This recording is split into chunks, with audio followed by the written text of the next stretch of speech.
Ministers urgently need to provide more money for adult social care in England, which has been ravaged by the COVID pandemic, a committee of MPs has said. The government has increased national insurance contributions to tackle NHS backlogs and fund social care. However, the committee highlighted concerns the cash for social care wouldn't touch the sides. Tory leadership candidate Liz Truss has made scrapping the national insurance tax rise a key part of her campaign. The Foreign Secretary has argued that there is already money available in the budget to cover extra funding. On dealing with care backlogs, she has promised to appoint a strong health secretary to tackle the problems. Her rival, the former Chancellor Rishi Sunak, has defended his decision to introduce the £12 billion a year tax increase. Since April, workers and employers have been paying an extra 1.25% in the pound for national insurance. Under current plans, national insurance would return to its old rate from April 2023, at which point the extra money will be collected as a new health and social care levy. Speaking in a TV debate last week, Mr. Sunak said he had received flack for implementing the rise, but insisted it was the right thing to do to protect public health. However, a new report from the House of Commons Levelling Up Committee has warned that even with the levy, there will still be a large funding gap in adult social care sector which needs filling. The cross-party group of MPs said the industry has been put under pressure, not only by coronavirus, but also rising demand, difficulties with staff, recruitment, growing inflation, and increases in the national minimum wage. It also expressed concern that the majority of funding raised from the levy will go to the NHS and that the money earmarked for social care will be for introducing reforms rather than helping ease the cost pressures. During its inquiry, the committee has been told the new money won't touch the sides. Committee Chair Clive Betts told BBC News an extra £7 billion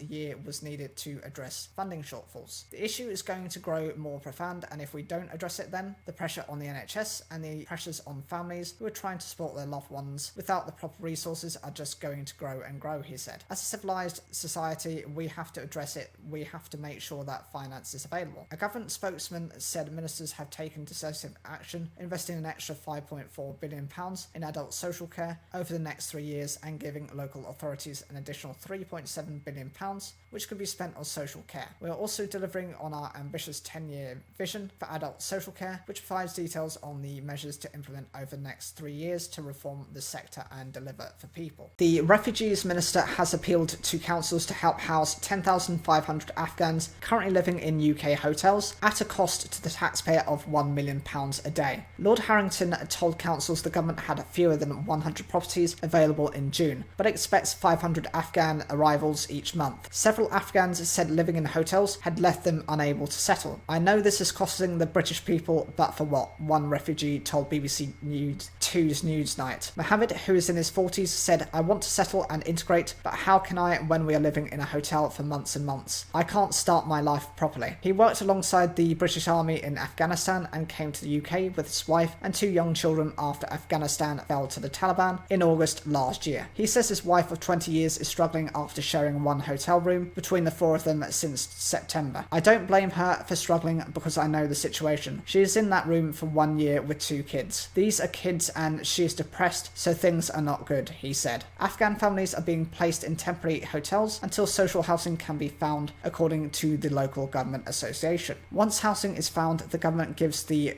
relevant council more than £20,000 per person over 3 years to help them resettle and integrate into the local community. It's up to the councils to find accommodation, but many already face a dwindling housing stock. The Home Office said homes have already been found for more than 7,000 Afghan evacuees, but in this letter seen by BBC and dated 27th of June, Lord Harrington said they needed another 2,000 properties to house the remaining 10,500 people. A month later, the government put the numbers of Afghans needing accommodation at 9,500. Newsnight has been told that the Home Office is negotiating with some local authorities to extend the Afghan hotel scheme into next year, which would mean some residents living there for longer. It is a difficult prospect for Afghans like Monza. She has been in a hotel in the north of England with her parents and younger brother for 6 months. They are unable to cook in the hotel, and she says they all feel so down. Our hotels also are in a very isolated place and far away from the town or any other shops with basic necessity items, and with very limited bus services in the area. It makes it even more difficult and frustrating for people based here for now. Lord Harrington wrote that more than 500 4-bedroom houses were needed to accommodate larger families. He said the government was reaching out to landlords, property developers and the wider private rented sector, including properties listed website Rightmove, to encourage encourage further offers of properties. It is also working with education establishments on converting properties to be used as long-term accommodation, he wrote. The Home Office said it faced a challenge of insufficient local housing accommodation in the UK, not just for Afghans and those in need of protection, but also British citizens who are also on a waiting list for homes. While hotels do not provide a long-term solution, they do offer safe, secure and clean accommodation, the Home Office added in a statement. Ministers urgently need to provide more money for adult social care in England, which has been ravished by the COVID pandemic, a committee of MPs has said. The government has increased national insurance contributions to tackle NHS backlogs and fund social care. However, the committee highlighted concerns the cash for social care wouldn't touch the sides. Tory leadership candidate Liz Truss has made scrapping the national insurance tax rise a key part of her campaign. The Foreign Secretary has argued that there is already money available in the budget to cover extra funding. On dealing with care backlogs, she has promised to appoint a strong health secretary to tackle the problems. Her rival, the former Chancellor Rishi Sunak, has defended his decision to introduce the £12 billion a year tax increase. Since April, workers and employers have been paying an extra 1.25% in the pound for national insurance. Under current plans, national insurance would return to its old rate from April 2023, at which point the extra money will be collected as a new health and social care levy. Speaking in a TV debate last week, Mr. Sunak said he had received flack for implementing the rise, but insisted it was the right thing to do to protect public health. However, a new report from the House of Commons Levelling Up Committee has warned that even with the levy, there will still be a large funding gap in adult social care sector which needs filling. The cross-party group of MPs said the industry has been put under pressure, not only by coronavirus, but also rising demand, difficulties with staff, recruitment, growing inflation and increases in the national minimum wage. It also expressed concern that the majority of funding raised from the levy will go to the NHS and that the money earmarked for social care will be for introducing reforms rather than helping ease the cost pressures. During its inquiry, the committee has been told the new money won't touch the sides. Committee Chair Clive Betts told BBC News an extra £7 billion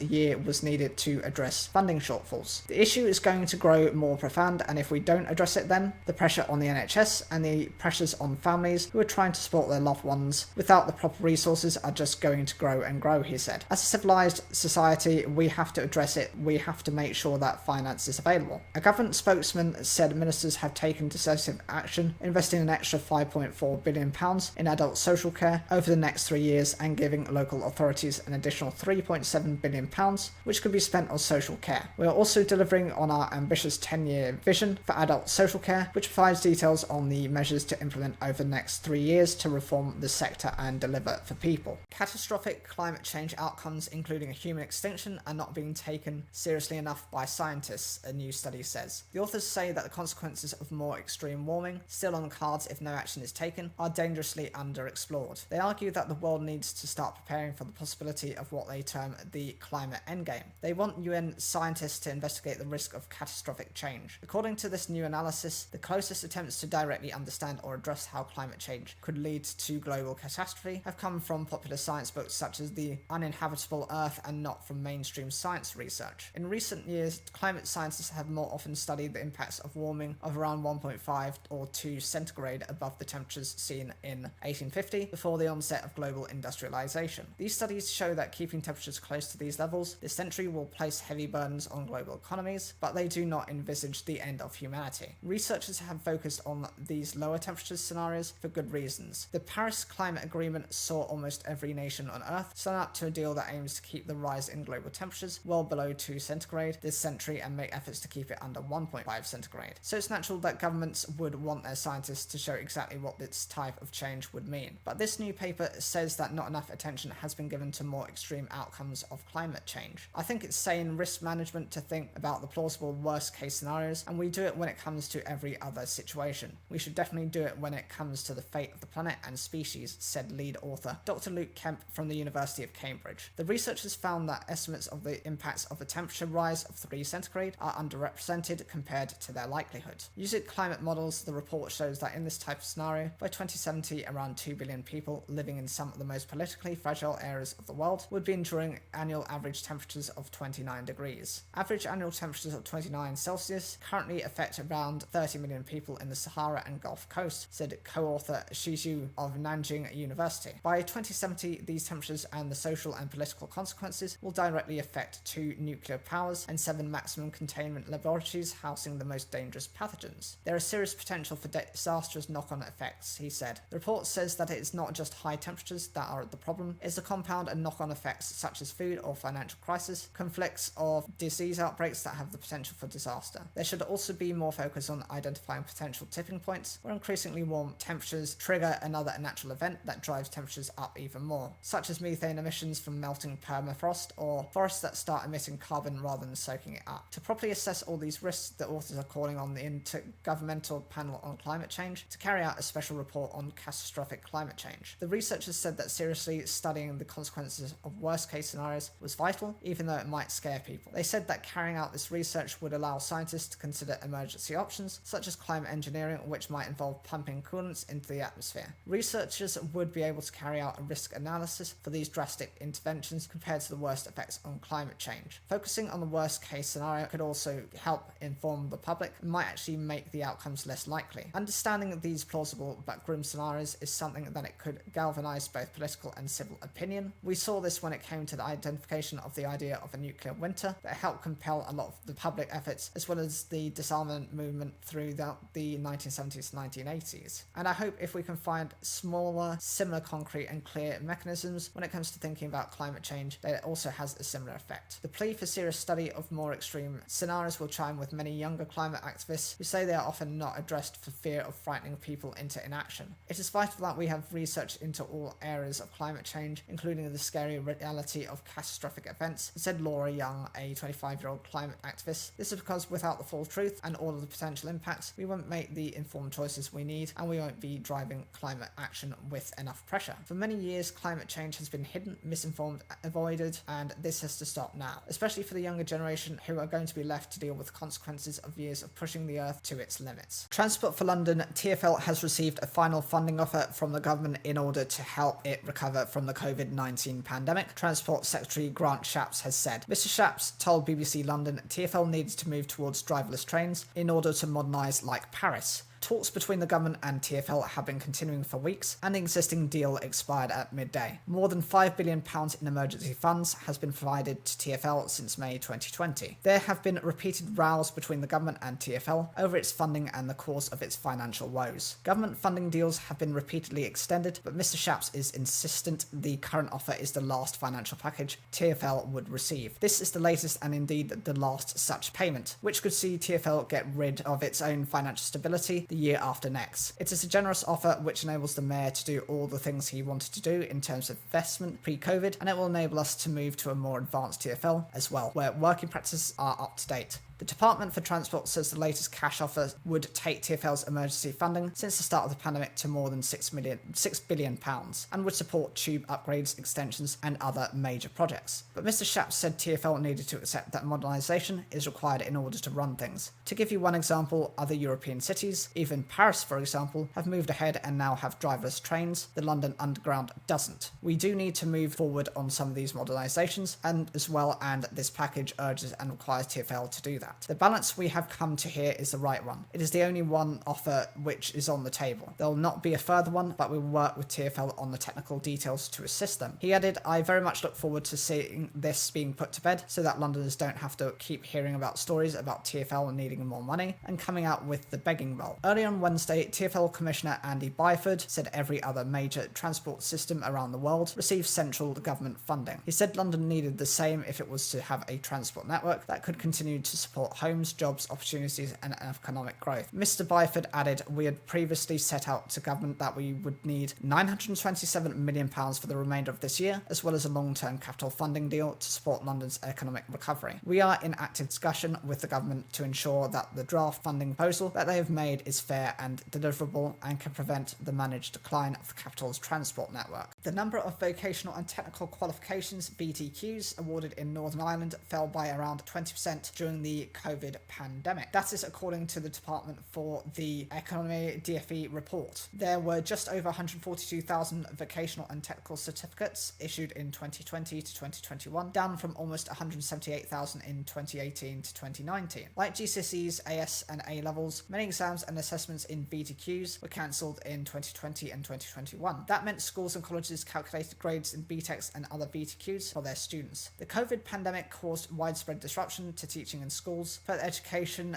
FE colleges and universities during the 2019-2020 and 2020 to 2021 years. The department commissioned the Council for the Curriculum, Examinations and Assessments, CCEA, to review what effect that had on the awarding of vocational and technical qualifications in Northern Ireland. Its report has just been published. It said many VTQs relied on practical skills or competencies being assessed and that this had proven difficult in some cases during the pandemic. Qualifications that were used to demonstrate practical skills such as plumbing, construction, performing arts or hairdressing would still need to be assessed before they could be awarded, the report said. In some cases, assessments would need to be delayed until they could be carried out safely in line with public health guidance. Any impact of public health guidance on a sector had an equivalent impact on learners doing related qualifications. The report stated that hair, beauty and hospitality were most affected, with some of these learners having deferred to 2022. There was also an impact on sports qualifications, which colleges were able to arrange summer camps. This was at significant cost, the report continued. The retention has also been impacted, with learners leaving as they were unable to study. The report found that some of those factors had led to a 20% fall in the number of VTQ certificates awarded to students compared to the 2018-2019, the last full academic year before the pandemic. But it said the fact that so many qualifications were awarded meant many of the assessment arrangements put in place had worked. The report also said many lessons had been learned in 2020, which enabled improvements to arrangements in 2021. In the context of the COVID-19 pandemic and the unrelated, unprecedented challenges, this is a clear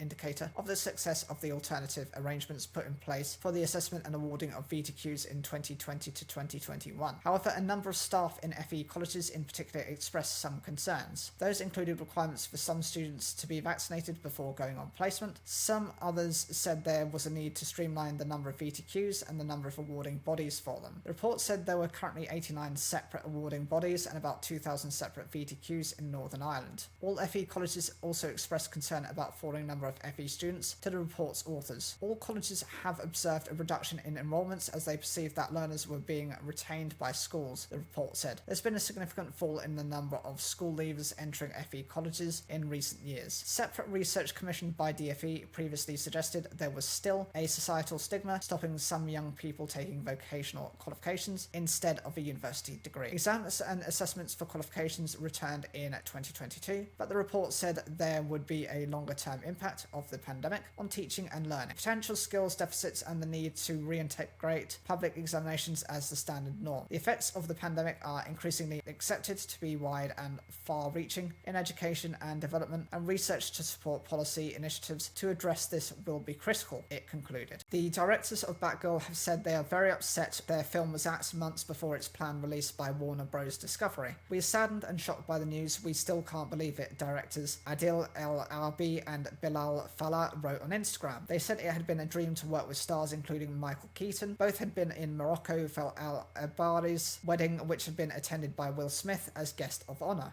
The film, which featured Keaton as Batman, was also due to star Leslie Grace as Batgirl, Brendan Fraser as villain Firefly, and J.K. Simmons as Commissioner James Gordon. As directors, it is critical that our work be shown to audiences, and while the film was far from finished, we wish that fans all over the world would have had the opportunity to see and embrace the final film themselves, they said in a joint statement. Our amazing cast and crew did a tremendous job and worked so hard to bring Batgirl to life. We are forever grateful to have been part of that team, they added. In any case, as huge fans of Batman since we were little kids, it was a privilege and an honor to have been part of the DC extended universe, even if it was for a brief moment. Batgirl for life. In the Heights, star Grace tweeted that she was proud of the love, hard work and intention all of our incredible cast and tireless crew put into this film over 7 months, adding she felt blessed to have worked alongside absolute greats and forged relationships for a lifetime in the process. She thanked fans for believing in her to become their own hero. The movie, shot entirely in Glasgow and reportedly budgeted at more than £58 million,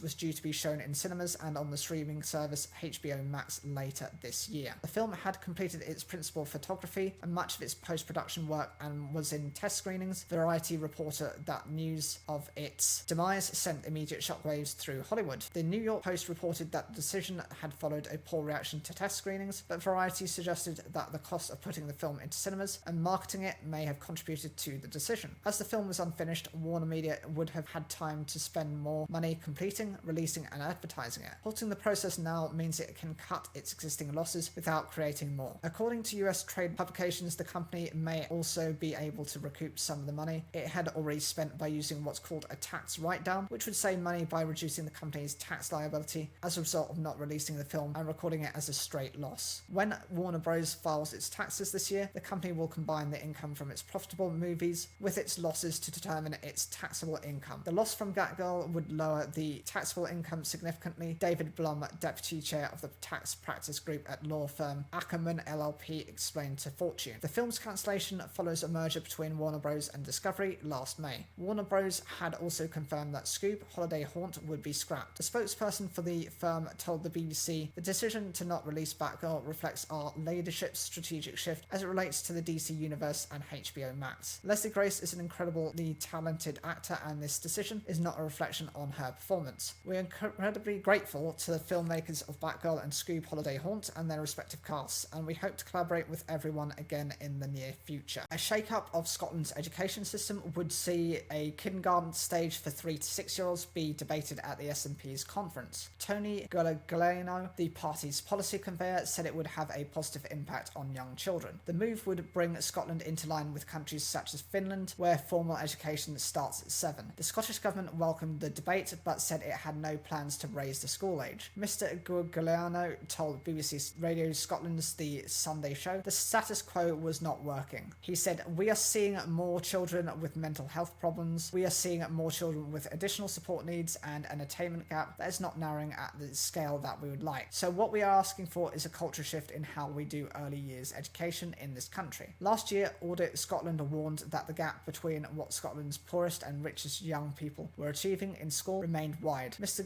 Giuliano said the system was designed to build a workforce, but did not reflect the challenges of the digital age. He added, "If we get early years right, so many other things will fall into place." The proposal would see a kindergarten stage for 3 to 6-year-olds, which would amount to increasing early years education by 12 months. This would be followed by 6 years of primary education. Dr. Giuliano said it would be fully funded and children would not lose a year of schooling. He said the question is whether primary 1 sits with formal education or whether it sits with early years education. And if you listen to early years experts, parents, teachers, they are very clear that no 4 or 5-year-old should be subjected to the pressures of the formal school system. Mr. Giuliano said his proposal should be discussed as part of the Scottish Government's National Conversation on Education, which was launched last month. He said, "When your education standards are slipping, you don't double down on reading and writing in the early years. You look at well-being, you look at development. That's the way to approach it." The proposal does not include a time frame, as Mr. Giuliano said there would have to be investment in staff and training. Larry Flanagan, General Secretary of the Educational Institute of Scotland, EIS, told the Sunday Show he believed in a play-based approach to early years learning, but he said insufficient resources had been put in place in the current system. Mr. Flanagan said, "We are not opposed to a strategy of kindergarten stage, but you would have to look at resources, you'd have to look at the training for staff, and we are very clear that you have to look at a very firm role for teachers within that continuum, because we don't have a kindergarten stage which is disconnected from formal primary education." A Scottish Government spokeswoman said, "While the government does not have plans to change the school age, it is welcome that there is an active debate on these issues, and all such contributions will form as part of the national discussion on education. That discussion will inform plans to reform the education system to deliver change and improve outcomes for learners." The issue will be debated on at the S&P conference, which is being held in Aberdeen from the 8th to the 10th of October. Energy giant Shell is to give its workers a one-off 8% bonus after the company reported record profits from high oil and gas prices. Most of the 82,000 staff it employs worldwide will get the pay boost, but top executives will be excluded. Shell said the award reflected its financial success and was not a response to the rising cost of living. Energy firms' bumper profits have prompted calls for tougher taxes to help families with rising bills. It's due to forecasters predicting typical household energy bills will hit more than $3,600 a year this winter. In October 2021, an average bill was £1,400 a year. Shell reported second quarter profits of £9 billion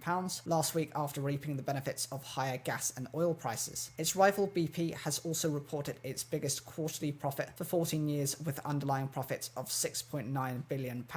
The firm's huge increase in profits has been fueled by higher prices for oil and gas, which have risen sharply due to the war in Ukraine. In recent months, Russia has reduced supplies to Europe following the invasion, and fears are growing it may switch off the taps altogether. The potential of gas supply problems has led to the wholesale price soaring, which has led to energy firms passing those costs on to customers, pushing up household energy bills by unprecedented amounts. The high oil price has also led to the price of petrol and diesel reaching record highs at the pumps in recent months, with inflation the rate at which prices rise at a 40-year high. Shell said in a statement its staff would get 8% of their salaries as a bonus in recognition of the contribution our people have made to Shell's strong operational performance against a recent challenging backdrop. The award enables those employees to share in our current operational and financial success. This is not about a response to inflation or cost of living challenges, the company added. About 5,000 of Shell's employees in Britain are in line to benefit from a bonus. However, 1,200 employees of Shell Energy Retail, its loss-making household supply business, will not receive the bonuses. Shell has also said it would return billions of dollars to its shareholders after posting its quarterly financial results last month. UN Secretary General Antonio Guterres has called for oil and gas companies to face special taxes, saying it was immoral for firms to be profiting from the Ukraine war. This grotesque greed is punishing the poorest and most vulnerable people while destroying our only common home, Mr. Guterres said. The UK government has introduced a package of measures to help people with energy bills, such as a £400 discount, and also announced in May that oil and gas firms would pay an extra 25% on profits. The tax applies from the 26th of May to profit made in the UK, which for most oil and gas companies is a small part of their operations, and Shell and BP will not need to pay the levy on the majority of their recent profits made between April and June due to when the legislation came into force. The Treasury expects the windfall tax to raise about £5 billion in its first year, but critics of such taxes argue they can hit pension funds invested in energy firms. Harmful body expectations mean ads should carry warnings if model photos are digitally altered, says MPs. The Health and Social Care Committee wants the government to quickly introduce new laws. It also said social media promotion of cosmetic surfaces such as dermal fillers should be tightly regulated. Those booking a procedure should be given a 48-hour cooling off period, and there should be a full check of their medical and mental health history. Former Health Secretary Jeremy Hunt, who chairs the committee, said we heard of some distressing experiences, a conveyor belt approach with procedures carried out with no questions asked. Reality TV star Charlie King told the MPs there had been no assessment of his well-being when he had a nose job done. Kim Booker, who like Charlie has body dysmorphia, spending lots of time worrying about flaws in appearance that might not be noticeable to others, told MPs she had become dependent on image-altering apps. I got to the point where I constantly had these filters, she said. I was putting filters on my face, on my stories and things like that, and it completely altered the way I looked. When the video flipped off to my natural face, I got a bit of a shock. I hated what I saw because you get used to the filtered version of yourself. Growing up in the 1990s, Kim, who is from Dorset, says she was bombarded with Disney princess images of how a woman might look. I felt that I needed to fit the template of the big eyes, the small nose, the flowing hair and the tiny waist, she said. That's grown with me through my teenage years into adulthood. The committee wants advertisers to feature a wider variety of body aesthetics and for influencers to stop posting filtered or unrealistic images. We believe the government should introduce legislation that ensures commercial images are labelled with a logo, where any part of the body introduced, its proportions and skin tone are digitally altered, its report says. Meanwhile, it says dermal fillers should be made prescription-only substances in line with Botox, and there should be minimum training standards for providers. The report also calls for the government to urgently review the growing use of anabolic steroids in the UK. The UK anti-doping agency estimates more than 1 million users, mostly men wanting bigger muscles. Professor James McVeigh, who helped with the report, said one of the key things that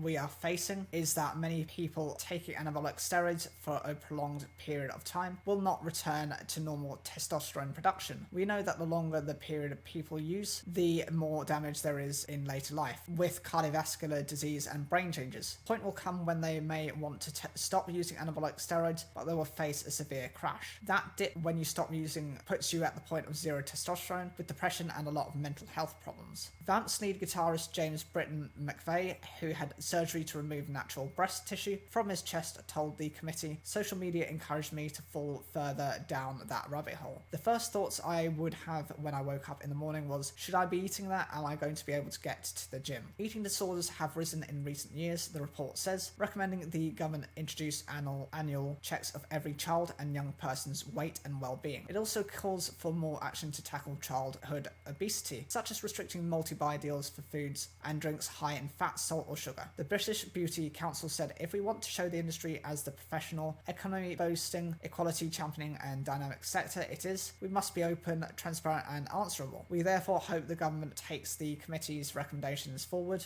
A government spokesperson said, "We will be introducing a national licensing scheme to help prevent exploitation, improve safety and ensure individuals are making informed and safe choices about non-surgical cosmetic procedures." A little-known Hong Kong company has seen its stock market value soar in recent days for no apparent reason. AMTD Digital made its New York debut last month, priced at $7.80 per share. This week, the firm's shares have been on a rollercoaster ride, closing on Wednesday at $1,100. The meteoric rise in AMTD Digital's value has seen it likened by some commentators to meme stocks, shares that gain popularity among retail investors through social media. Trading in the company's shares has been particularly volatile this week as its value rose above $300 billion on Tuesday. That meant that AMTD Digital briefly overtook technology giant Alibaba's New York stock market valuation. In Wednesday's trade, it plunged by more than 30%. That still gave it a higher US market value than Disney. On Monday, AMTD Digital thanked investors and said it noted significant volatility in trading. The company is also monitoring the market closely for any unusual trading activities or abnormalities. AMTD Digital offers services to develop online businesses, financial services, technology. It has 50 members of staff as of the end of February this year, according to a stock market filing. It makes money mainly by charging fees and commissions for its digital financial services business, which brought in just over $25 million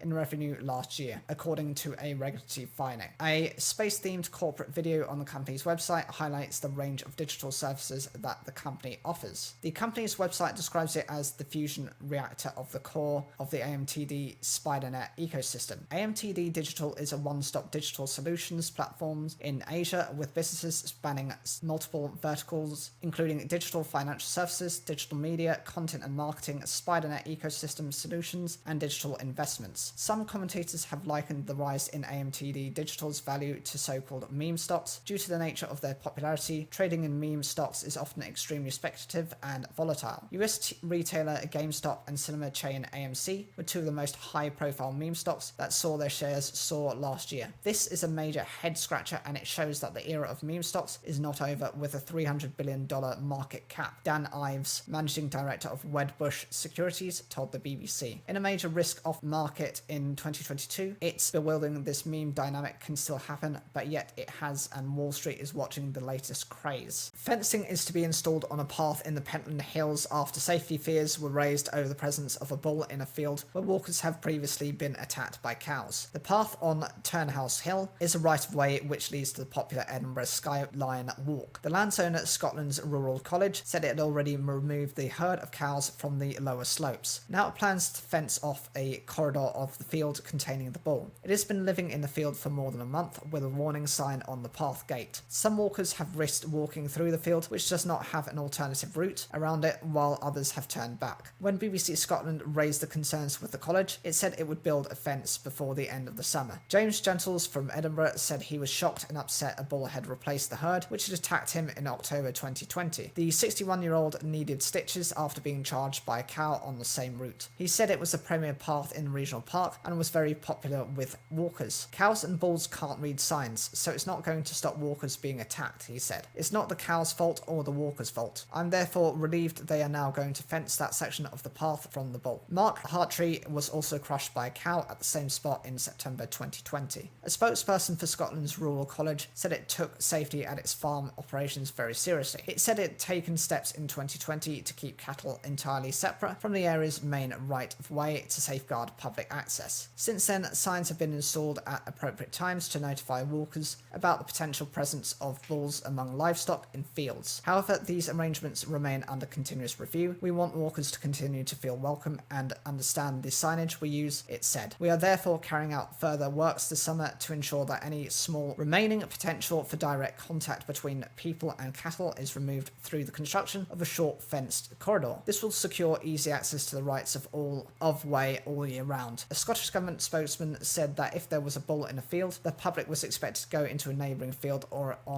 to an adjacent land. Land managers are urged to keep animals known to be dangerous away from fields crossed by a core path or other well-used route, he added. If this is not possible, land managers should inform the public and signpost a reasonable alternative route. Former Chancellor Sajid Javid has backed Liz Truss to become the next Conservative Conservative leader, calling for urgent tax cuts in any attack on her rival Rishi Sunak's economic plans. Mr Javid, who withdrew his own bid to be leader last month before voting began, said Mr Sunak's plans could make the UK a middle-income economy. He said Ms Truss was best placed to rise to the challenge of our age. His backing came on the evening of the latest leadership hustings in Cardiff. Mr Sunak and Ms Truss are vying to win over Conservative Party members, whose votes will determine which of them will become the next Tory leader and British Prime Minister. The party's roughly 160,000 members started receiving ballots this week, with the result due on the 5th of September, when Prime Minister Boris Johnson will leave office. The pair will go head-to-head again in a debate on Sky News this evening. Wednesday's hustings event in Cardiff marked the first time either candidate had visited Wales since the leadership contest began. Mr Sunak was introduced by Swansea-born former Conservative leader Michael Howard, while Ms Truss was welcomed to the stage by Cloud West MP David Jones, a leading Brexiteer in the party. At the hustings, Ms Truss said a plan she had this week floated and then quickly scrapped to link public sector pay to local living costs had been misrepresented by the media and was not part of her central costings. Mr Sunak said he was glad Ms Truss had abandoned the plan, telling a crowd of Conservative members it would have meant, I think, potentially almost 500,000 workers in Wales getting a pay cut, which I don't think is the right policy to pursue. Then Mr Sunak appeared to U-turn himself on his own policy to scrap plans to relax the ban on onshore wind in England. Asked by a member of the party whether he would scrap the embargo on onshore wind, Mr Sunak replied yes, adding, "We've already said that we are open to do it, that we can do it with local authorities." But Mr Sunak's campaign later clarified he had misspoke and would not relax the ban. In other key moments during the hustings, Ms Truss accused Welsh First Minister Mark Drayford of being a low-energy version of former Labour leader Jeremy Corbyn, who was ashamed of our history, fended off criticism of her plan to scrap green levies, insisting that she would hit the net zero targets and not allow green issues be owned by the left, professed her love for Welsh singer Shirley Bassey, and offered to sing her James Bond theme Goldfinger. And Mr Sunak said he would be an active Prime Minister who would call out failures of devolution in Wales, argued he played an instrumental part in weakening Russia and promised to invest whatever it takes to defend the UK, and when asked what made him most nervous, said probably my wife and my 2 kids. Recent polling of Conservative members suggests Ms Truss had a significant lead over Mr Sunak as voting began this week. Mr Javid's endorsement gives her campaign another boost and means she now has the backing of 5 of the other candidates who were originally nominated for the leadership. The endorsement is bruising for Mr Sunak, who worked with Mr Javid in the Treasury and succeeded him as Chancellor in 2020. The pair, who both had careers in finance, had previously appeared friendly, with Mr Sunak tweeting about a Star Wars cinema outgoing with Mr Javid in 2019. The 2 men resigned from the cabinet within minutes of each other last month, triggering a ministerial mutiny that forced Mr Johnson to quit as Tory leader. Mr Javid launched a leadership bid, but struggling to win enough support, dropped out the race early before candidates were nominated by Conservative MPs. The former Health Secretary has now thrown his weight behind Ms Truss and her policy of introducing tax cuts immediately. Writing in the Times newspaper on Wednesday evening, Mr Javid argued that tax cuts are a prerequisite for growth and warned that the UK risks sleepwalking into a big state, high-tax, low-growth social democratic model, which risks us becoming a middle-income economy by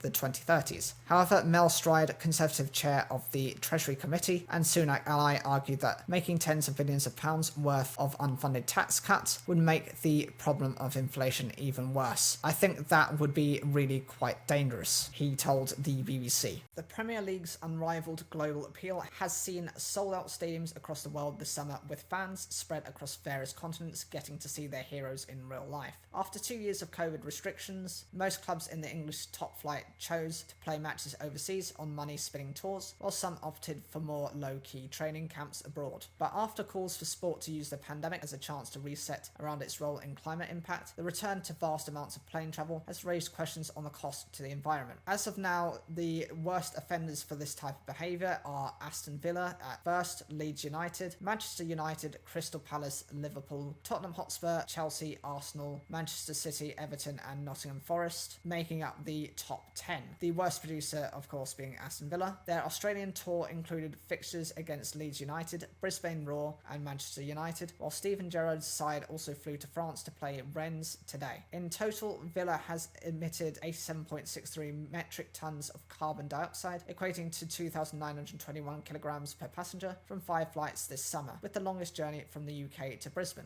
Villa's total squad carbon emissions figure is the equivalent of driving from London to Manchester 7 790 times, or one person flying from London to LA. Los Angeles 136 times, or 17 times the average UK citizen's annual emissions pre-pandemic. Leeds, who travelled to Australia to play Brisbane Roar, Villa and Crystal Palace, were second highest. Their tour resulted in the Yorkshire club emitting 82.08 metric tonnes over 4 flights, which is the equivalent of 15.8 times the average UK citizen's annual emissions. Forest Green Rovers owner Dale Vince told the BBC that his League One club had an annual footprint of just 70 tonnes last year, meaning it would take them almost a decade to generate the equivalent total emissions of the Premier League's clubs' pre-season tours. Some clubs appearing at the bottom of our table, such as Brighton and Bournemouth, flew to Europe for training camps and low-key friendlies. Brighton's Chief Operating Officer Paul McMullen told BBC Sport that sustainability was not a major consideration in their pre-season plans, but added the club was in the very early stages of developing a strategy to be a sustainable business. Mullen told BBC Sport that many clubs will have overseas tours built into commercial agreements designed to further extend the brand in global markets. He said, "I think there's an expectation to be a good citizen, to be a leader in this and show good practice where we can, but at the same time recognising our business does also pose certain challenges. We realise it's a collective responsibility. The Premier League is developing its own sustainability strategy, and I suspect from that will come a strategy whereby clubs entering the Premier League have certain minimum commitments that they have to adhere as part of that obligation. I think the football is always going to be the driving force in terms of the business, and we have to realise that and the environment that we're operating in, but I think we can align and integrate improving our sustainability and green credentials throughout that." BBC Sport contacted several clubs for comment as they plan and deliver their own pre-season tours rather than the Premier League. The league, which has signed up to the UN Sports for Climate Action framework, has a sustainable strategy which includes sharing best practices with its clubs. Flying to distant countries for pre-season friendly matches surely isn't about preparation for the upcoming season, but is about extending the reach of the brand and increasing the fan base and hence revenue in these countries. It is interesting that just 6 clubs made up 2/3 of the total CO2 emissions. 2 of these clubs were tied as equals top of the Sports Positive Sustainability League in 2021, and so recognised for the good work they are doing at their own venues. Air travel is often demonised, its impacts are significant, and we as a society should fly less. It is more complex than simply condemning all flying, but clubs should understand that the credibility of their sustainability claims will be judged on the most visible behaviours and actions. Football in particular has significant influence over which behaviours are accepted and which are not. Ultimately, the decision to undertake a tour in a distant country should comply with vision and values of the club itself, and whether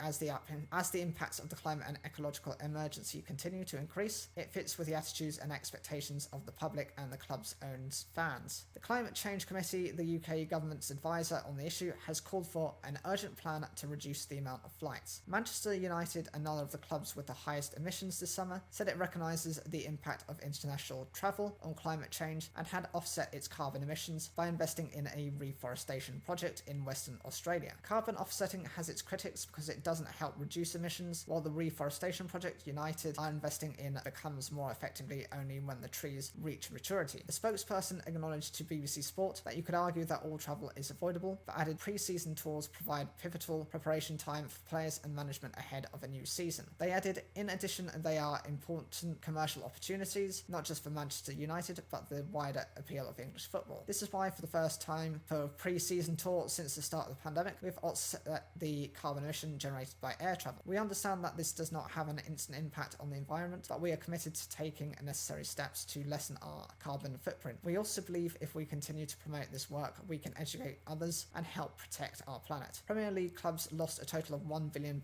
in revenue during the 2019-2020 season, and across Europe's top flight clubs, losses for the 2 years impacted by COVID between 2019 and 2021 were put at €7 billion by UEFA President Alexander Ceferin. These losses were from empty stadiums, a reshaped calendar, TV debates, and commercial and sponsorship reductions. In addition, supporters who may not be able to travel to England to see their clubs in action had the opportunity to attend matches. The United spokesperson added, "Manchester United are a globally supported football team, and while providing the opportunity for our millions of fans worldwide to see the team in person, we also recognise the need to do this responsibly." These BBC Sport calculations were likely to be a very cautious underestimation of the actual figures. They have not factored in the unknown quantities of luggage or probable extra staff on the large-scale tours. They've also assumed economic class on commercial planes as a base level, whereas Premier League's clubs may have flown business class, which can increase emissions by a factor of around 2.75, first class, which can increase emissions by a factor of around 7.4, via private jet, which multiplies emissions and generates additional flights compared to existing commercial airline routes. In terms of how sustainable Premier League clubs claim to be, Tottenham Hotspur and Liverpool were the joint top clubs in the 2021 Green League, a table measuring the sustainability of all 20 top flight sides. Tottenham players travel to domestic matches on coaches powered by biofuel, reducing squad coach travel emissions by more than 80%, and Liverpool have committed to decarbonising fuel through use of sustainable aviation fuel in the future, which would also reduce emissions by 80%. Brentford also announced last November they would keep the same home shirt for 2 seasons, saving money and helping the environment. A woman in North London says she feels victimised after dozens of tourists turned up at her home when her private address was placed on the Booking.com accommodation website. Travellers from Hong Kong, Saudi Arabia and Los Angeles turned up at the home of Gillian, whose full name is not being given, throughout July. She had to turn them away and told Booking.com it was a scam. The firm said her home had now been completely removed from its site. Gillian told BBC Radio 4's You and Yours programme that on the 4th of July, she was surprised by unexpected visitors to her home. Someone knocked on my door. I opened it and it was this poor, very tired woman, presumably from Hong Kong, her daughter at the end of the gate with hundreds of cases. It seemed to me, obviously, they had just come from the airport. They said they'd booked my house with Bookings.com. I said, no you haven't, because it's not on Booking.com. I've never let this house. She looked aghast and I said, you'll just have to go back to them. I'm sorry, there's some misunderstanding. A few hours later, I had about 3 or 4 people visiting, knocking on my door, saying they'd booked my house with Booking.com. They came from all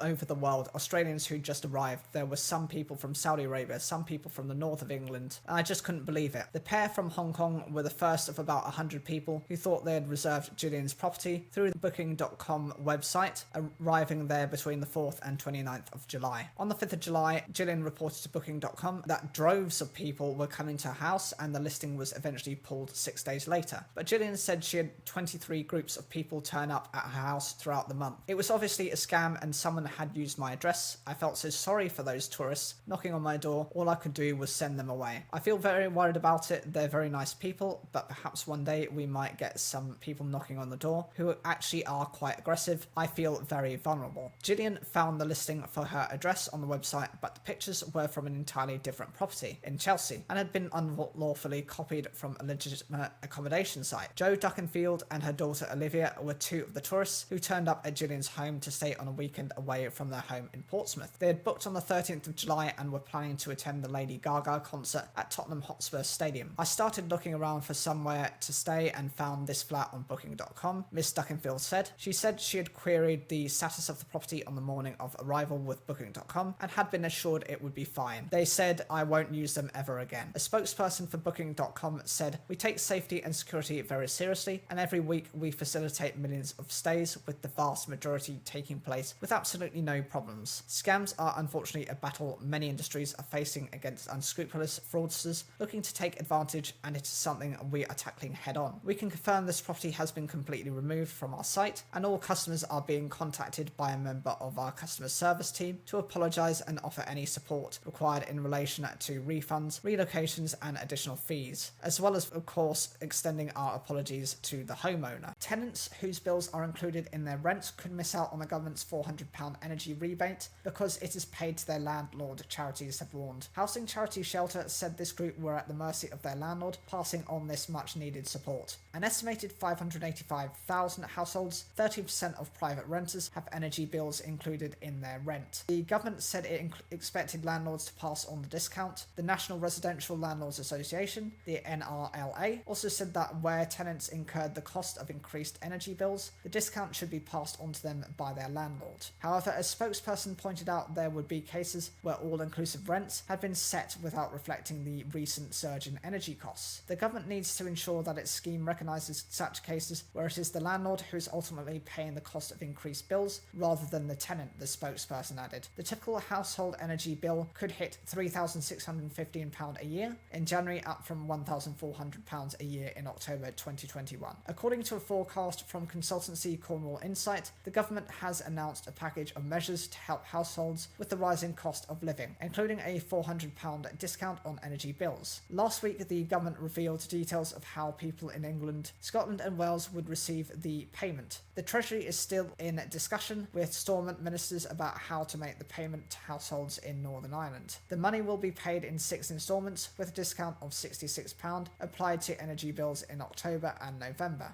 and £67 a month from December to March 2023. How the money is received will depend on how you pay your bill. However, for tenants whose energy bills are included in their rent, their landlord would receive the discount as they are the bill payer. Helen, 25, rents a room in a 4-bed house in Leicester with bills included. She is worried that if she asks her landlord to pass the £400 payment on to her, he will increase her rent when her contract is up for renewal later this year. I'm leaning towards not rocking the boat because I'm dreading that conversation about renewing and what my new rent will be for the next 6 months, she told the BBC. Helen, who did not want to give her surname, is a PhD student and her stipend will increase by just 2% in September, well below the rate prices are increasing, with UK inflation hitting 9.4% in June. If her rent increased, she said it would be a real stretch to cover her other living costs. As she shares a house with strangers, Helen said it was also difficult to discuss the situation with her housemates, who she would have to share the payment with. She did not know if they would feel the same as her. When it comes to utility bills, government guidance states that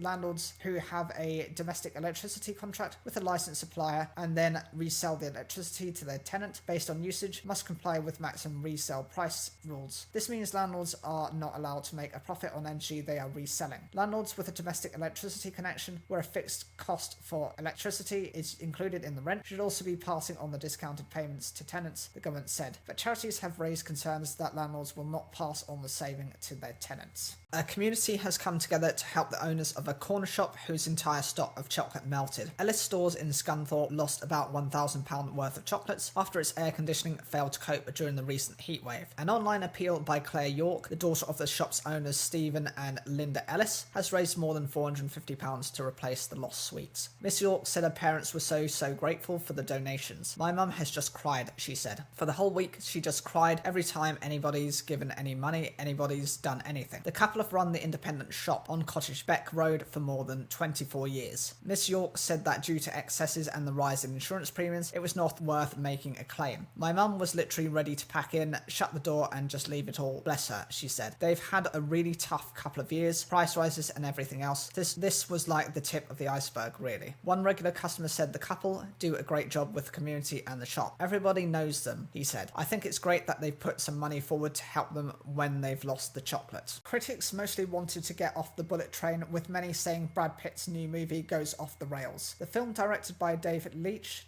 of Deadpool 2, is a westernised big screen reworking of best-selling 2010 novel by Japanese author Kotaro Isaki. Pitt plays a returning hitman taking on a series of assassinations under instructions from his handler Sandra Bullock en route from Tokyo to Kyoto. The Guardian described it as weirdly exhausting and overwhelmingly unfunny. It rattles strenuously on and on and on with unexciting and uninteresting choreography, fights, cameos which briefly pep up the interest, and placeholder non-lines where the funny material should have gone, wrote Peter Bradshaw in his 2-star review. Pitt's puppyish good nature keeps it from flatlining entirely, but he doesn't have anything like the script and direction that he got from Soderbergh or Tarantino or Fincher, and the Japanese setting is handled really cursorily. There are gags about Japanese toilets, which should have gone out in the 1980s. This is a tourist ride to nowhere. The action comedy film was released in the UK on Wednesday. It sees Pitt playing the experienced but unlucky of late assassin and ladybug, newly committed to personal growth and returning to the criminal fold, with apparently simple orders from Bullock's Maria Beetle to collect a briefcase on the titular bullet train. Along the way, though, the American finds himself competing with a string of other eccentric hired killers, played by the likes of Aaron Taylor Johnson, Brian Tyree Henry, Joey King, and the rapper Bad Bunny, who also have their eyes on the goods. Reviewing it for The Telegraph, Robbie Collin was even less impressed than Bradshaw, awarding it only 1 star, while labelling Bullet Train the cinematic equivalent of the delayed 17.20 to Didcot Parkway. He wrote the film's version of Japan, largely rendered in computer graphics, is clankingly inauthentic, while the script, adapted by Zach Olkowicz, veers between enginous by committee, lots of swearing, and wannabe Guy Ritchie, riffing, and sometimes staggering laziness. One particularly bad scene, both critics pointed out, sees Pitt end a comic monologue by inviting the viewer to insert a I don't know something witty themselves. The 58-year-old Pitt, Collins stressed, was badly cast as the movie's motor-mouthing smart leading man. Flashbacks help the audience to understand how Pitt's ladybug and his assailants have all arrived on the same train at the same time, and for Screen Daily, they constitute a rogues gallery of lovable weirdos, with Leitch delighting in watching them bounce off each other, sometimes literally, as they're trapped on the same fast-moving transport. Bullet Train has no shortage of giddy, madcap gusto, hoping to satiate hardcore genre fans with its over-the-top violence and rising body count, continued Tim Grierson, but this lumbering locomotive proves to be neither hilariously immoral nor deliberately violent. It makes quite a commotion, but mostly just spins its wheels. But there was a more positive reaction from Metro's Tory Brazier, who awarded it 4 stars. Bullet Train is a slick and sophisticated ride off the rails, which never takes itself too seriously, as evidenced in its slapstick choreography, surprise Hollywood cameos, and violently funny use of fluffy Japanese mascots, she wrote. As Brits, we can also get behind the entire sequence based around trains. Wyatt, Carriage as Ladybug, and Lemon, Tyree Henry engage in a silent but deadly tryst whilst trying to avoid the loud tuts of another passenger. After decades in the business, Hollywood star Pitt won his first acting Oscar in 2020 for Best Supporting Actor in Quentin Tarantino's Once Upon a Time in Hollywood. Speaking at the Los Angeles premiere of his latest effort this week, Pitt told Variety he dedicated some of his character's more dangerous moments to his stuntman, focusing instead on the funny ones. Try to get out of it, I love a stuntman, Pitt said. This one was action comedy, something I've never done before, he added. The director, David Leitch, I had always been big fans of Jackie Chan. We've been talking about him for decades. He's kind of our Buster Keaton. He's so talented and underrated, even just to do something in that direction was what was really appealing to me. Variety branded Bullet Train a wildly complicated and gleefully overloaded high-speed battle royale. Peter Debruge wrote that the film feels like it comes from the same brain as Snatch, the Pitt starring Guy Ritchie movie, wearing its pop style on its sleeve, a Kill Bill level mix of martial arts, manga and Gabby Hitman movie influences, minus the vision of what that implies. The adaptation of the pulp novel makes the characters twice as eccentric as necessary. He continued, concluding that while this may be a fun enough ride, none of it is particularly deep. There was a similar reaction from Christina Newland of iNews, who wrote, the vaguely fun bits and pieces in Bullet Train can't make up for its obnoxious tone. You know it's bad when even Brad Pitt can't save it. Empire could see more appeal than some other critics, albeit with similar reservations. In a 3-star review, Ben Travis said Bullet Train continued its director's post-Wick trajectory into bigger, splashier, more cartoonish territory. Like its transportation namesake, Bullet Train is fast, slick and shiny, but this is less intent on going directly from A to B than it is looping back around on itself in knots of coincidences and contrivances as a cavalcade of contract killers clash in the carriages, he wrote. The results are frequently fun, especially whenever Pitt is on screen, blow-drying his hair with a tricked-out Japanese bathroom, repeating Hit's therapy mantras, hurt people, and silently scruffing with Lemon in the quiet carriage. His chemistry too with Sandra Bullock's largely off-screen handler is charming. What it isn't in any way is deep, he added. Style over substance feels like the whole point here, and the style itself is substantial, but Bullet Train only ever operates on a surface level. Airbnb said travel demand remains strong despite concerns about economic slowdown and rising prices hitting households. Nearly 104 million nights and experiences were booked on the platform in the April through June period, a record high for the lodging website. Long-term stays continue to be the fastest growing type of travel, a shift driven by the rise of remote work. But international and city travel, which had lagged, have also recovered. The company said it was now in the middle of its strongest peak summer travel season yet, and it assured investors that it was well poised for whatever may hit the economy. In fact, a slowdown may actually help the company, executives said. Airbnb was founded during the recession, Chief Executive Brian Chesky said in a conference call with analysts to discuss the company's results. In the event of another slowdown, he said, we think a lot of people may turn to hosting once again, so this is a big opportunity for us. Overall, bookings in the April to June period rose 25% from last year to 103.7 million and up 24% from 2019. Higher prices helped lift the company's revenue, which surged 58% from last year to $2.1 billion.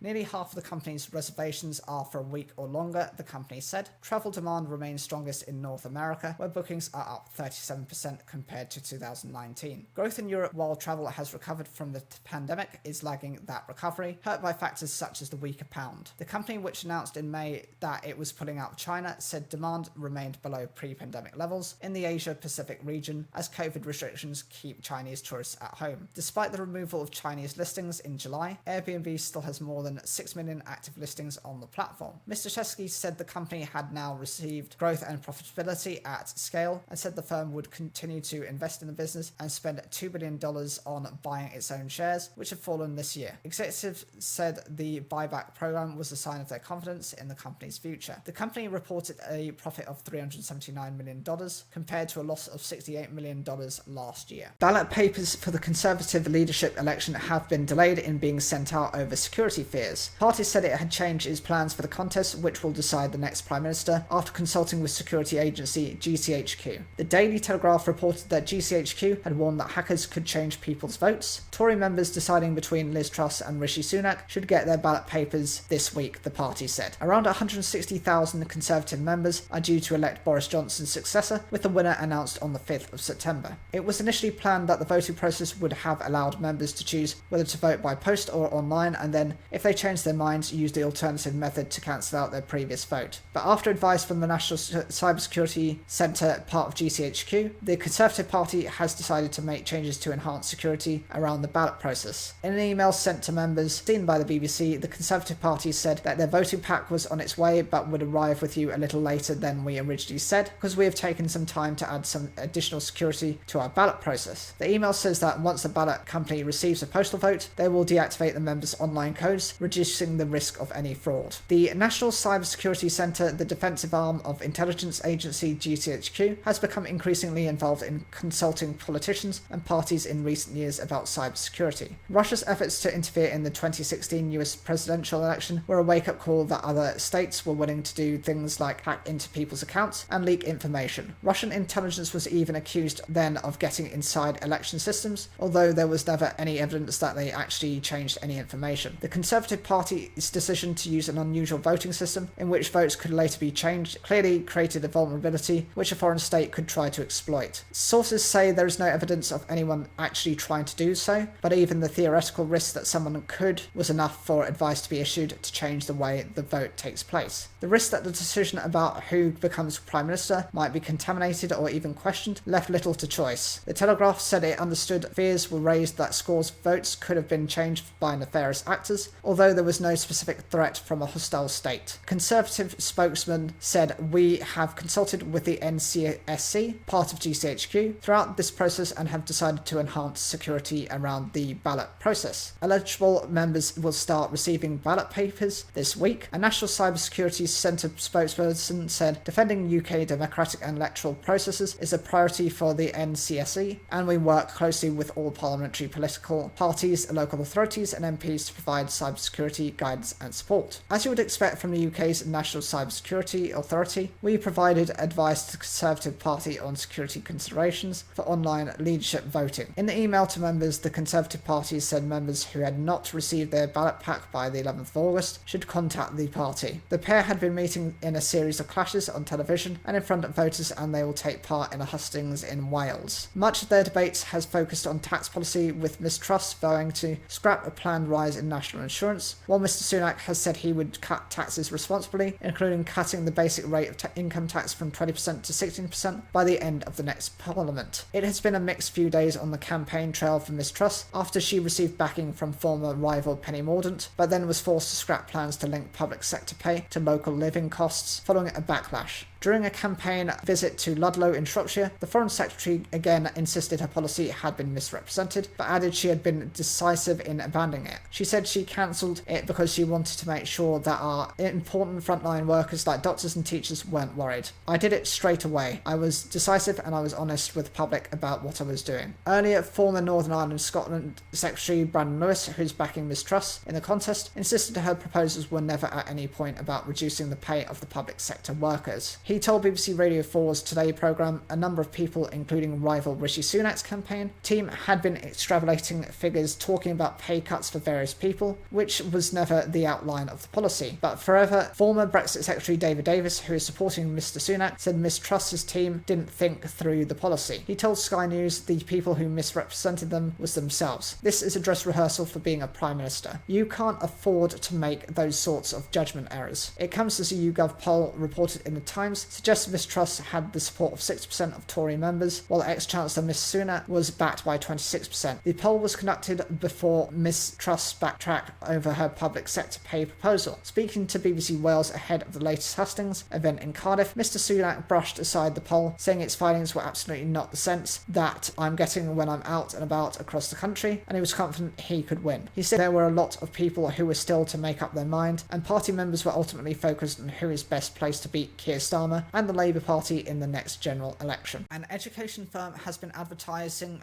to pay people to write university applications for students, including their personal statements. Wyndham Academy, which specialises in helping Chinese students to study in the UK, put an advert for a university application writer on LinkedIn. The Sutton Trust social mobility charity said it raised serious issues about fairness. The firm has now withdrawn the job advert, saying it could be confusing. In the next few weeks, hundreds of thousands of students will get their exam results and find out about their university applications. But the Sutton Trust said paid for services to improve university applications were particularly alarming in terms of fair access to places. The Wyndham Academy's job advert on the LinkedIn website said writing a personal statement and other original application documents for student university application, including foundation, undergraduate and postgraduate. It asked for writers who could adjust their prose style to match the voice of different students. You'll be an important part of the student's academic application. You have to show your professionalism in writing unique content for different background students. Wyndham, which describes itself as a one-stop learning platform for Chinese students wishing to study in the UK, offered £40 per work to university application writers. But a spokesperson for the education firm, with addresses in London, Beijing and Shanghai, said it didn't write personal statements for clients. We offer a personalised proofreading service to help students whose native language is not English. The spokesperson said the advert was no longer available because we found the job title might look confusing. The firm, with a website claiming many of its students had entered top UK universities, had asked for a university application writer who could adjust or write your prose style to match the voice of different students and be able to tailor content to a wide variety of subjects. Personal statement is an important part of how students apply to university, described by the UCAS admissions service as your chance to describe your ambitions, skills and experience to university and college admissions staff. But the UCAS rules require it to be written by the student themselves, and they carry out checks to verify if it is the student's own work. In response to the advert, Sander Christel, Chief Operating Officer of UCAS, said it is vital that all applicants create their own personal statements. Personal statement of an applicant's own values and aspirations helps them gain selection onto a course or institution that is a good fit for them. UCAS does not endorse anyone else creating these statements. The admission service provides its own free advice on personal statements. Some students might get help from schools or family in writing personal statements, and next year's applicants will be starting their application forms after the summer. But an online search shows many companies selling services help with the university applications. That includes a personal statement writing service, which charges between £79 and £169, with the most expensive service promising that we will write for you, and first-class services for those who dream big. This includes the testimonial, my statement is beautiful and could never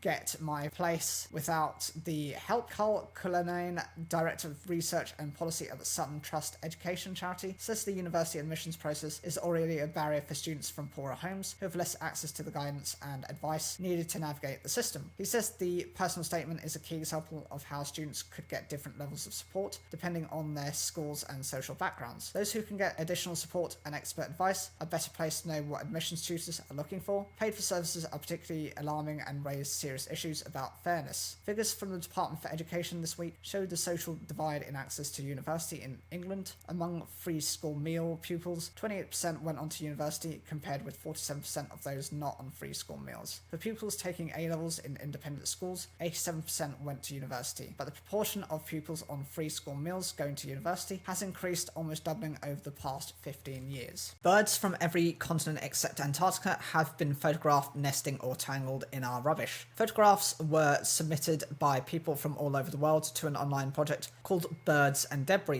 The scientists running the project say they see birds ensnared or nesting in everything from rope and fishing lines to balloon ribbon and flip-flops. Nearly a quarter of the photographs show birds nesting or entangled in disposable face masks. The focus of the project is on capturing the impact of waste, particularly plastic pollution, on the avian world. Basically, if a bird builds a nest using long fibrous materials like seaweed, branches or reeds, the chances are it will have human debris in its nest somewhere, said Dr. Alex Bond from the Natural History Museum in London, and one of the researchers involved. The project, which he and his colleagues have been running for 4 years, aims to draw attention to the widespread problem of plastic waste in the environment. When you start looking for this stuff, you'll see it everywhere, he said. And this has really illustrated the huge geographic scope. We had reports from Japan, Australia, Sri Lanka, the UK, and North America. It's truly a global issue. In a recent study, the team looked into how many of the photos being submitted featured pandemic-related personal protective equipment, or PPE. They found that it featured in almost a quarter of the photographs submitted. It's almost all masks. And if you think of the different materials a surgical mask is made from, there's the elastic that we see tangled around birds' legs, or we might see birds injured by trying to ingest the fabric, or the hard piece of plastic that secures it over your nose. So we use this catch-all term of plastic, but it's a whole range of different polymers, and masks are a good example of that. The researchers say they want to highlight the systematic problem that leads to so much debris ending up in the environment. Lead researcher Justine Amandaloy from Dalhousie University in Canada told the BBC News that seeing the breadth of the impact on species globally was devastating. In April of 2020, the first sighting of a bird hanging from a face mask in a tree was recorded from Canada, and the sightings just internationally cascaded afterwards. It really just demonstrates the harm that humans are capable of imposing on the environment in a very short window of time across the world. Changing to a bamboo toothbrush or a canvas shopping bag is not going to save the world, because most large-scale plastic production today is commercial and industrial. So it's a combination of top-down policies and bottom-up pressure for us to say enough is enough. He likened the global action required to address plastic pollution to the Montreal Protocol that banned ozone-depleting chemicals, a treaty widely considered to be one of the most successful global agreements ever signed. We need the same thing with plastic pollution, and we're moving in that direction, but just very, very slowly. The wife of a Nigerian street trader who was killed in Italy has told the BBC she is seeking justice following his painful death. Oluku Okachukwu, 39, was reportedly selling handkerchiefs in the seaside town of Civitanova, Marseille, on Friday when he was chased and beaten to death. A 32-year-old Italian has been arrested on suspicion of murder and robbery. A video circulating online shows a man on top of Okachukwu punching him with his bare hands. None of those who witnessed the broad daylight attack appeared to intervene. This is a form of wickedness I don't know, Okachu's wife, Charity Orachi, told the BBC's Focus on Africa. Miss Orachi said she had received help in coming to terms with her husband's death, but was tired of talk. Now she was only interested in justice, she insisted. Her family have lived in Italy for a long time, she said, stressing that her husband had never sought any trouble. The killing has sparked outrage in the local community, including Nigerians, who took to the streets over the weekend and are planning another demonstration soon. The Nigerian government has asked Italian authorities to quickly bring the perpetrator of the heinous act to justice. The suspect, a white man named as Filippo Claudio Giuseppe Ferlazzo, has been ordered to remain in jail as the investigation continues. His defense lawyer told the media the suspect had said he was sorry and that there was no racial element involved. A police investigator said Okachukwu was attacked after the trader's insistent request to the suspect and his partner for spare change. The partner, identified as Alina D., told Italian newspaper Corriere della Sera that Okachukwu had touched her arm, but that did not bother her. Miss Arachi now wants to see the suspect face to face to understand why he killed her husband, the family's lawyer told the Associated Press. A huge nuclear power plant occupied by Russia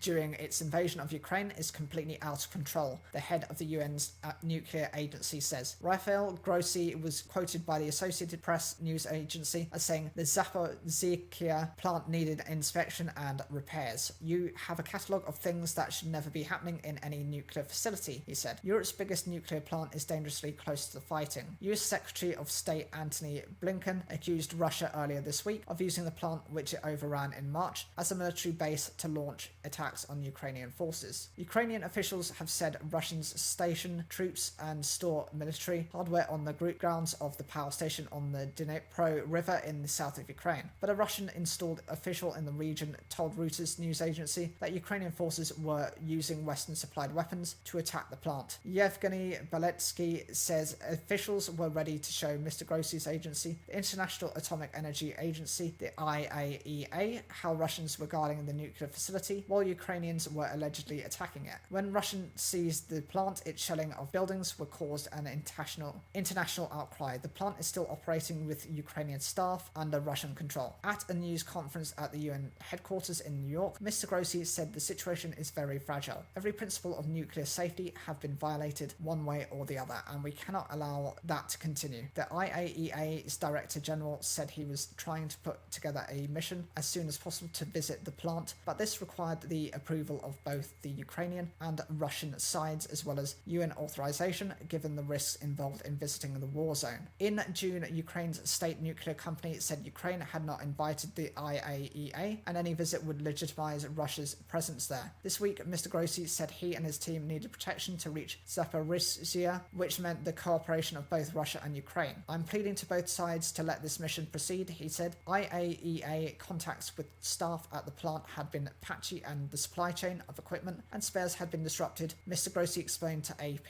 There was also a lot of nuclear material which needed to be inspected, he added. Whilst this war rages on, inaction is unconscionable, he said. If an accident occurs at the nuclear power plant, we'll not have a natural disaster to blame. We'll only have ourselves to answer to. We need everyone's support. Accusing the Russians of using the plant as a nuclear shield, Mr. Blinken said, of course, the Ukrainians cannot fire back, lest they be in a terrible accident involved in the nuclear plant. In 1986, northern Ukraine was the site of the world's worst nuclear disaster when a reactor at the Chernobyl plant exploded. Russian forces also seized Chernobyl soon after the invasion on the 24th of February this year, but withdrew after 5 weeks. Computers at the site were looted or damaged, but actual nuclear equipment at the decommissioned plant was not affected. The first night is always the hardest in Mykolaiv. Sleep is near impossible in a Ukrainian city that has been under almost constant Russian bombardment since the start of the war in February. Your mind is either racing, frantically trying to work out how close the latest explosion was, whether it was a missile or a rocket, a one-off or part of a salvo, or wondering how long it might be before the windows shudder again and the screaming blare of the air raid siren sounds. But if visitors like me on my third trip to the city since the war began find the long nights challenging, how do local people who reckon they have had just 20 or so quiet nights since the war began possibly cope? Sleep? Not much, said the manager of our hotel one morning last week. She seemed impressively energetic in March, racing past the boarded up windows to show guests the makeshift bomb shelter in the cellar. But now her face betrayed the exhaustion that appears to be overwhelming much of Mykolaiv. I don't have my own cellar at home. It's flooded, so we're nowhere to hide. We just lie there in the dark. Last night, the explosions were the closest yet, a couple of blocks away, she said. Once ordinary noises like a slammed door or a growling truck are now loaded with terror as people brace themselves instinctively, subconsciously and permanently to react to anything that might sound like a missile or a plane. Me, I've been trying to go to bed early, around 7 or 8 p.m. That way you get a few hours before the booms begin if you're lucky, said Gela Chajchevegt, 60, the owner of a cafe that delivers free cooked meals most mornings to neighborhoods bombed the night before. The explosions usually start soon after midnight, artillery fire from Russian positions to the south, rockets from behind the front lines further east, jet-launched bombs and devastating cruise missiles through to being launched from ships in the Black Sea and beyond. Sometimes there's a specific target, but whether by accident or design, the blasts mostly occur in residential neighborhoods and with a blitz-like randomness that turns every night into a nerve-shredding mind game. Over the past week, the Russian bombardment, including several daytime attacks, has reached a new level of ferocity. It's a big city, said